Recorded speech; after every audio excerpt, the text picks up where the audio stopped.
വസല്ലമ തങ്ങൾ പഠിപ്പിച്ചു പോയി, മൻ അറാദൽ ഹജ്ജ ഫൽയതഅജ്ജൽ, ആരെങ്കിലും ഹജ്ജ് ചെയ്യാൻ ഉദ്ദേശിക്കുന്നെങ്കിൽ, ആരെങ്കിലും സമ്പത്തും കഴിവും എല്ലാം ഉണ്ടായിട്ടും ഹജ്ജ് ചെയ്യാൻ ഉദ്ദേശമുണ്ടെങ്കിൽ ഫൽയതഅജ്ജൽ, അവൻ പെട്ടെന്നാക്കണേ, അവൻ ധൃതിയാക്കണേ, താമസിപ്പിക്കരുതേ.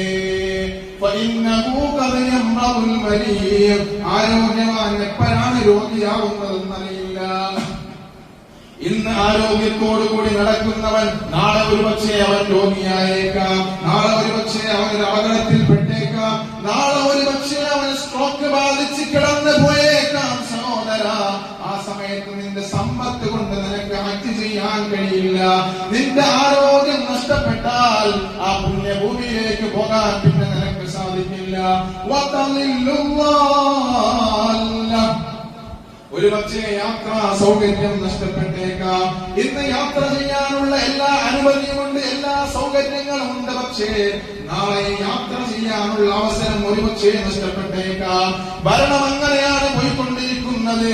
ഒരുപക്ഷെ അടുത്ത വർഷങ്ങളിൽ ഹജ്ജ് ചെയ്യാൻ സാധിച്ചെന്ന് വരില്ല. അതാണ് നബിതങ്ങൾ അന്ന് പറഞ്ഞു പോയത്, യാത്രാ സൗകര്യം നഷ്ടപ്പെട്ടു പോകാം. അടുത്ത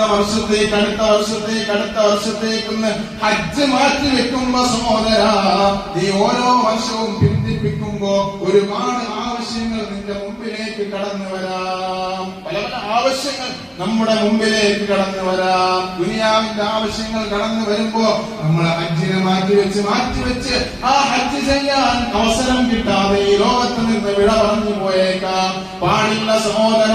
ഹജ്ജിന് നിനക്ക് കഴിവുണ്ടോ, സമ്പത്തുണ്ടോ, ആരോഗ്യമുണ്ടോ, യാത്രാ സൗകര്യമുണ്ടോ, ഫൽയതഅജ്ജൽ മുഹമ്മദ് മുസ്തഫ, ധൃതിയാക്കിക്കോ എന്ന് മുഹമ്മദ് മുസ്തഫ സല്ലല്ലാഹു അലൈഹി വസല്ലം